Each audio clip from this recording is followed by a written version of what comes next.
Reproduction of this content is not allowed without the express written consent of EBH Fitness, LLC.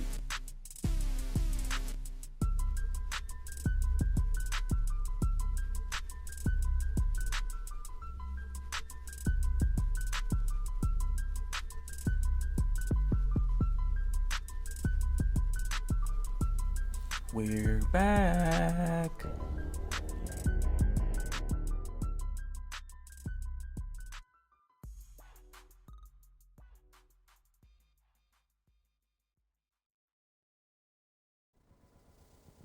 No, stop.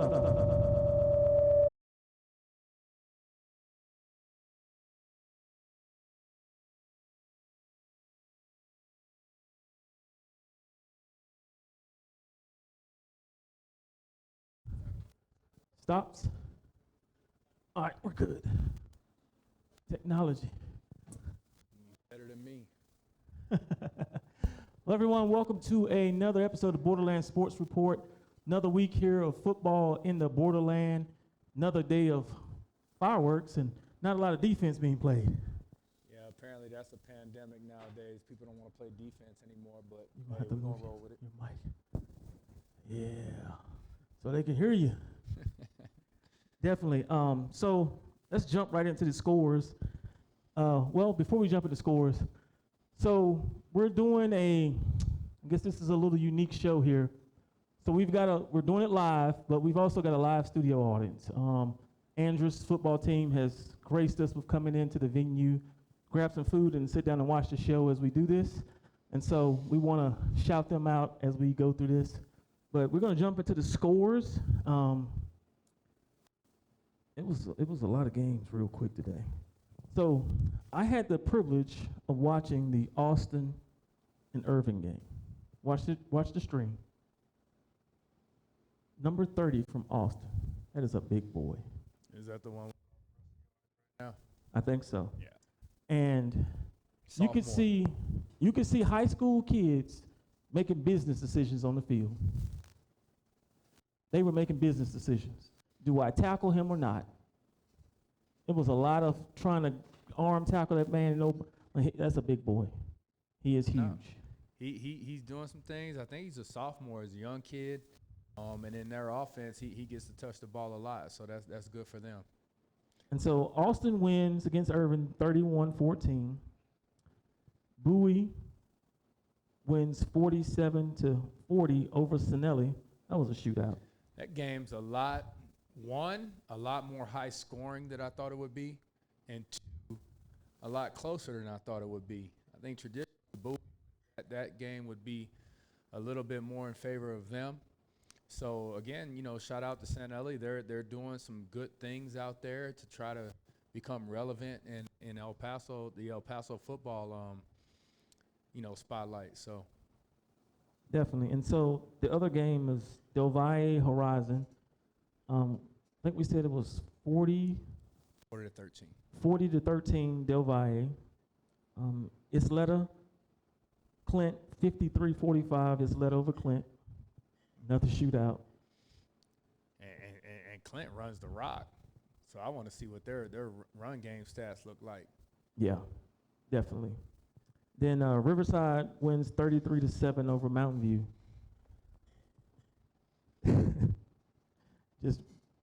They just continue to roll. They continue to lock the gates down there in Riverside.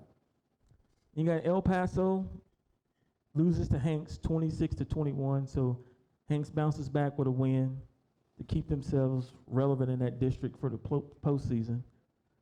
Then you got Socorro loses to Franklin 35-14. Now, this next game, Pebble Hills and Eastwood. That was the other game that I watched today. Number 8 from Pebble Hills. I think it's I'm going to kill the young man's first name. Zarian Quarles is a problem. He's a problem. He broke one at the very beginning of the game for about 45 yards. Once he got past the first level, again, you're seeing young men making business decisions. You saw him making business decisions out there. And so as they continue, so Pebble Hills is really starting to solidify themselves for the playoffs. Well, we talked about that early in the year. They had some tough games. They played Conatillo, a couple out-of-town schools, and they weren't being very successful. But, they set themselves up with games that was going to test them. Yeah. And now you can see those tests is helping them now that they're playing El Paso area talent. And, it doesn't help Eastwood that they're on quarterback number 3. But, No, it doesn't. at the end of the day, they're remember, we made the statement, you don't win 9 district championships. So none of them games mattered. And now that the games are mattering, they're coming on, which is when they need to be coming on. And then Franklin did what they were supposed to do, winning 35-14 over Socorro. The last game that I want to talk about is the Andrus Burgess game. So Andrus wins 34-21. So I think they remain in second place in the district. I think they're 3-1 in the district now. And so we've got the starting quarterback for Andrus in the building right now. We're going to have this young man come on up and let's talk about the game a little bit. 2 weeks in a row. 2 weeks in a row. He's starting to like the TV, I think, y'all.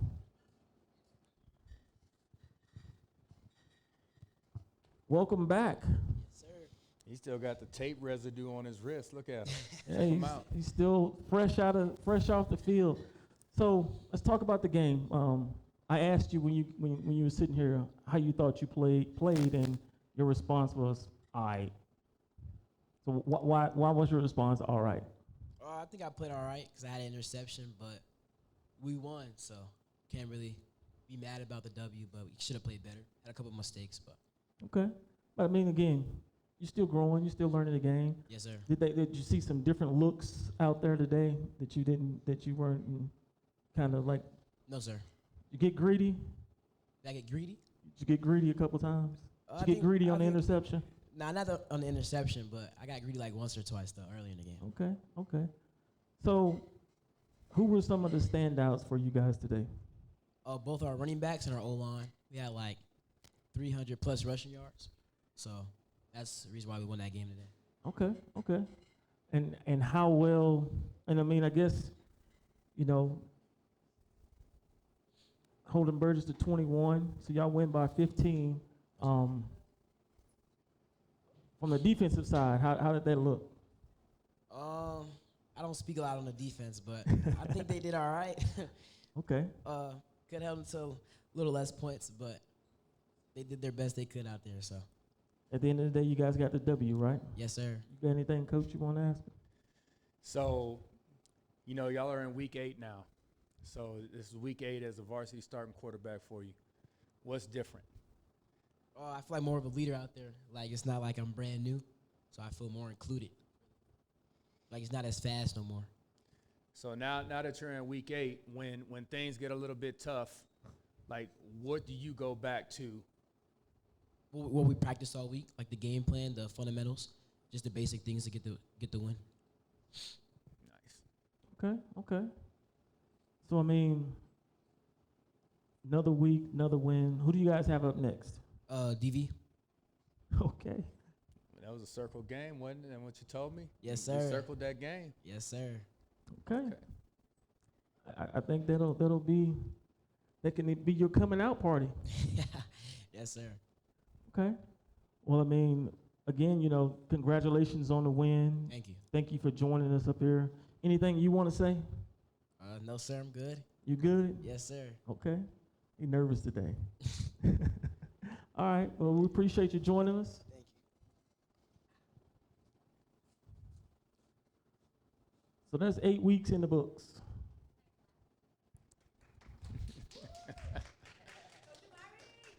Yeah, and so it's a unique experience here tonight for us here at Skyline.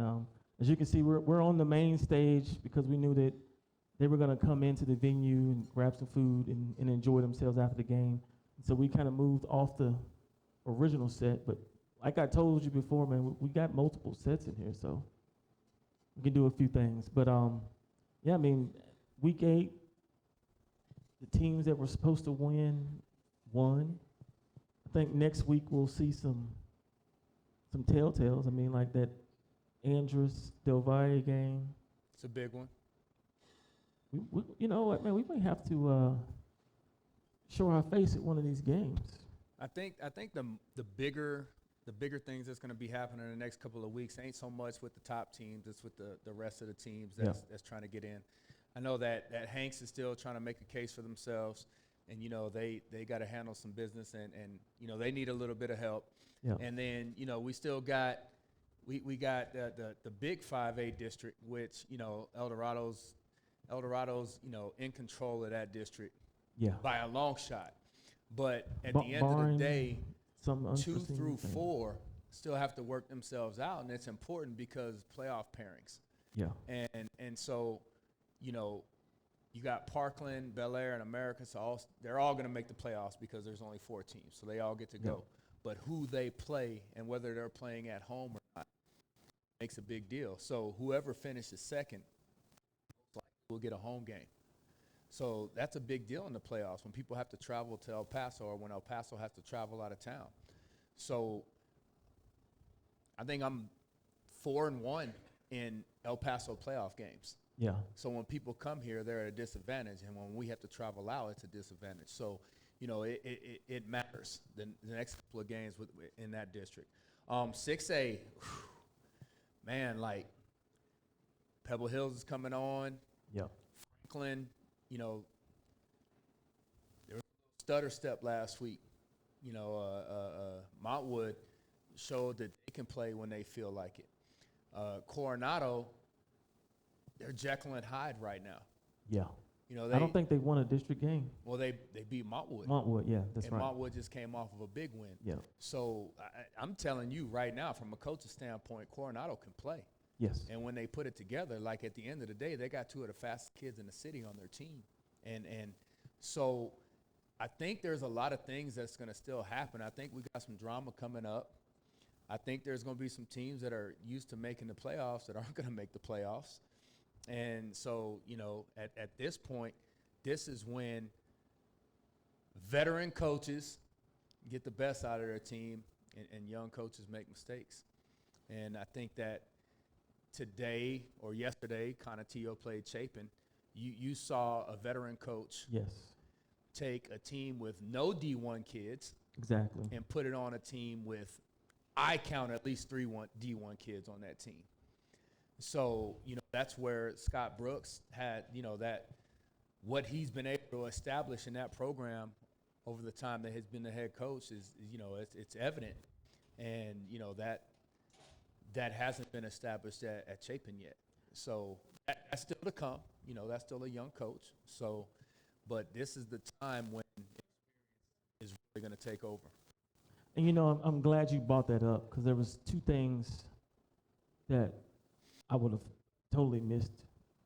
One was I saw today that El Dorado running back Ray is the leading rusher in Texas. Now, I don't know if that was for their division, but I saw that post made. He was the leading rusher in Texas. There it is. It's not the first time that's happened in El Paso, by the way. No. That's happened 3 other times. So congratulations to that young man. And then that Canutil Chapin game. You got Scott Brooks is doing an amazing job. He's getting the most, he's squeezing every piece of juice out of those kids down there and getting the most out of them, and it shows every week. And because, like you said, Chapin probably does have 3 D1 players on that team. I didn't think that Canutil would beat them. I knew they would. I knew they would. It wasn't even a question. Well, let me put it, and it wasn't even close. No. It wasn't even close. It goes back to that statement that Kevin Durant made a while back. preparation. Was it? Did you say talent? Oh man, I can't remember the statement now. Never mind. Disregard that, folks. I'm live too. I can't So- remember what he said. But So go I ahead. like in this too. You're a basketball guy, so you'll appreciate this. How is it that Princeton is a perennial norm at the Sweet 16? They're a team. They play as a team. But because why? They A have system. 5 guys Yep. that are in their 5th year Yep. playing in the same system, Yep. playing against schools that have freshmen and sophomores on the field. Yep. So while your talent, the more talented you are, the less you have to coach to be successful. Yes. The more room you have to make mistakes. The better coach you are, you get your kids not to make those mistakes. So while talent is a bigger window, like you have a big window, like when you're talented, you have a big window that you can move within to be successful. And when you don't have a lot of talent, that window's small. Yes. But the habits that you create in your program, the things that you're doing every day makes you be able to maneuver within that window. You know, I used to tell our kids, you know, we run inside zone the exact same way that the Dallas Cowboys run inside zone. There's no difference. There's no difference in what we're coaching. There's no difference in our sight adjustments. There's no difference in our keys. There's no difference in our technique, okay? Now, the difference between the Dallas Cowboys and the team I was coaching was those guys were a lot more talented. So they didn't have to do things absolutely perfect every time to be successful. So what you're seeing is you saw a team in Canutillo that is more successful at executing their fundamentals Yes.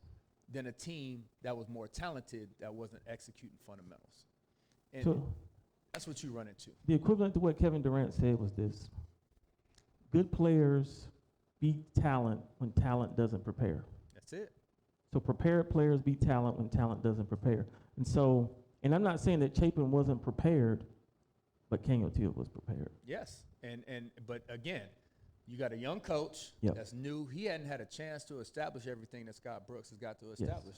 I'm sure down the line it's gonna be a different story. And that's where the preparedness comes in. So I don't want anybody to take what I just said to say that Chapin's coach wasn't prepared. What I'm saying is that because of the program that Coach Brooks has down at Canutillo, those kids are prepared every time. They're prepared because it's like they're not teaching their system anymore because their It's system is in ingrained. place. Mhm. And so now they're working on the intricacies of the game, the little minute details of the game that's giving their players that may not be as talented that advantage. I mean, that's not the only place. Del Valle is a similar Yep. situation. Riverside. You know, Riverside now, but Del Valle, you know, although, you know, they got a new coach. He's not a new coach anymore, but when Coach Perales left, you know, Rudy Contreras took over for him, who was one of his guys, and he just kept it moving in the right direction. They kept that same energy. They kept that same philosophy. And that's important. That's Yep. important because at the end of the day, I used to tell our kids, look, if I had a heart attack and dropped dead on the sideline before I called the play, what would you run? We'd run 42 zone, coach. Why? Because that's the first thing we learned when we were freshmen. And you taught us that every play that you call is designed to score a touchdown. So why not call that? It doesn't matter. Yep. So when everything gets tough, you go back to your fundamentals. You go back to what you can execute without thinking, what you can execute while you're tired, what you can execute that's just ingrained in you, that's second Yep. nature. And I'm sure it's exactly the same as basketball. It's doing it without thinking about it. You know, you bring it up, and I'm from Martinsville, Virginia, little small town in southwestern Virginia, in the Appalachian Mountains on the Blue Ridge Parkway as the Appalachians come through Virginia. Martinsville is the winningest basketball program in the state of Virginia because of the program that was put in. Everything was put in and designed from the lowest level to feed the varsity program. Mm-hmm. And so from the time we were 6th grade, we were running the exact same offense as the varsity. Absolutely. So our travel team was running the exact same offense as our varsity. So by the time we were freshmen, we were no longer learning the offense or the defensive principles. They could now focus on the small, minute intricacies of the game, which made the program better. When I got to El Paso in 2009, that was the fight that I started fighting immediately. I grew up in a small town as well. For the people that don't know, I came from the same place that RG3 came from. I'm from Coppers Cove, and Coppers Cove has 6 Little League football teams. They're all the Bullpups. They're all blue and gold. They all run the same offense. They all run the same defense. There's 2 junior highs. They all run the same offense. They all run the same defense. There's 1 high school. All the roads going towards the stadium in Coppers Cove have paw prints. The town shut down. All we knew was football. And we sent a lot of kids to play Division I football. Consequently, we got a bunch of guys in the NFL. And I've been fighting that battle that when we get freshmen, it's like we're coaching 7th graders. Yeah. Because they don't know what we know. They don't do what we do yet. And that concept is foreign to this place. Because as a freshman, I shouldn't be still installing our base. Yeah. I should already be building on our base. Yep. And that's what we're having to do because it's open enrollment, kids can go wherever they want, and then you see the product is what we have. But some of that too, though, is because there isn't anything in place that makes those kids want to stay. Right? So if I'm in a program and at an early age we're running the same thing that the varsity's running, why would I leave? Wouldn't make sense. But that's a whole nother show right there. How long you got? Yeah. How long But you got? I mean, another great week of football here in the Borderland. You missed something. What did I miss? UTEP won. Man, I didn't miss that. I didn't Hey, miss it. congratulations UTEP to won. the Coach UTEP Walden, you broke Miners. your cherry. Let's go. Let's build on it. This is our city. You live here. I live here. I'm a Miner. Hey. And that ain't horns. That ain't Hook'em horns. That's Hey. Wolfpack.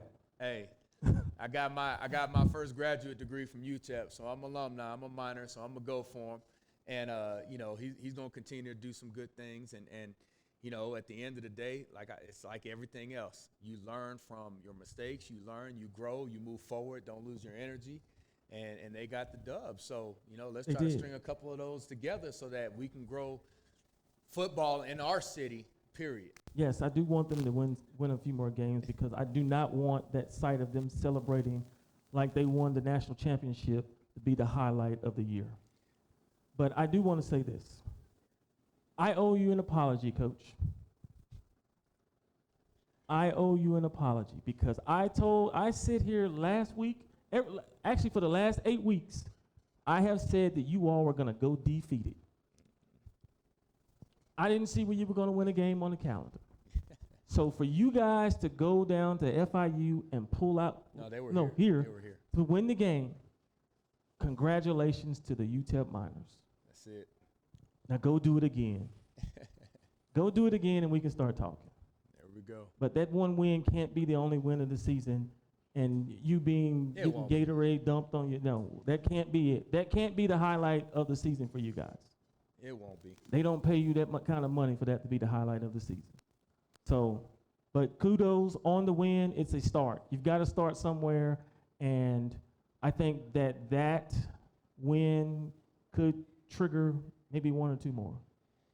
The only thing else that I really still want to touch on is the fact that El Dorado, they were off this week. Yeah. Okay.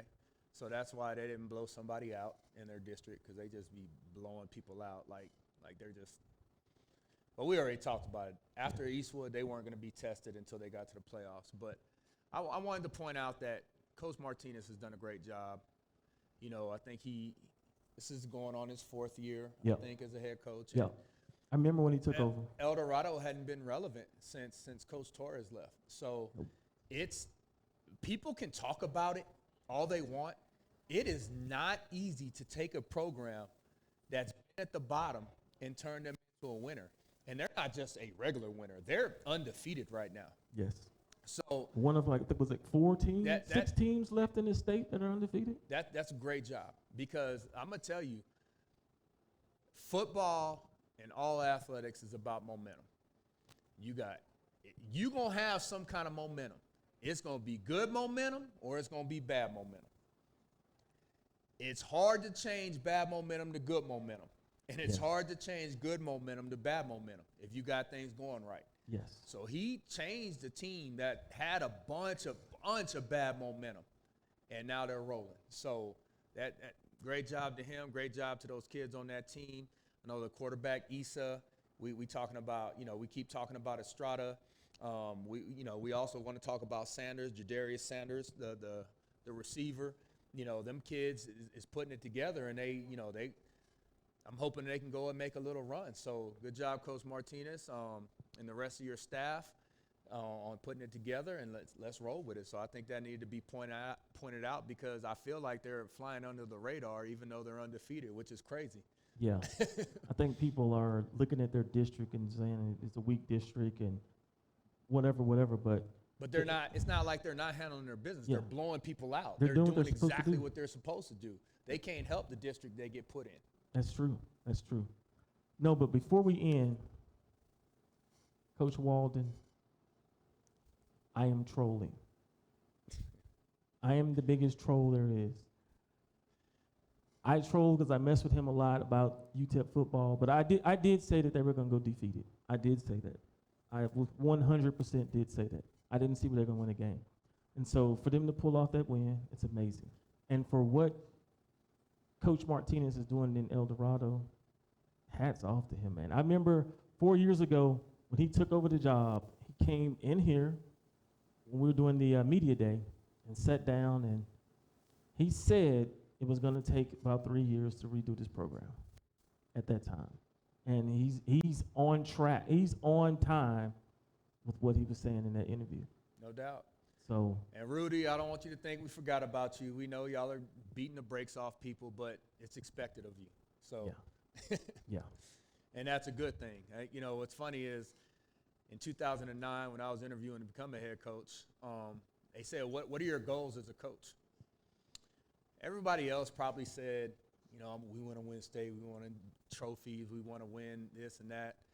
My response was, and you can ask them, I want to get the programs to the place where winning trophies is expected. Yeah. It's not the goal, it's the expectation. So that's, Rudy, it's the expectation for you, brother. There's a couple of programs like that that is the expectation. That's it. But no, another great week. Appreciate you coming out. Next week, we're going to have the legendary Matt Stepp on the show of Dave Campbell's Texas Football. Good friend of mine. Told y'all I was playing chess, not checkers. I asked him to come on. He was like, yeah. That's and you know what? I'm not gonna even sit here and act like I did it. That was all you, Coach. That was all Coach Melton. Steve Howard had nothing to do with that, and I'll be the first to admit it. But you know what? We're a team, so hey. A win for one is a win for all, baby. That's it. But no, that's good stuff. Well, folks, I'm gonna do this cue real quick because you can go ahead and hit end stream. So, folks, that has been another episode of the Borderland Sports Report. Thank you guys for watching. Catch us next week. Go to our app, download the app. It's FSEN on all platforms. You can listen to this. Go Miners. You can listen to this as a podcast as well on all major platforms, and the website is Fieldhouse Sports. FieldhouseSEN.com or FSEN Live. Thank you guys for tuning in. All right. You hit end?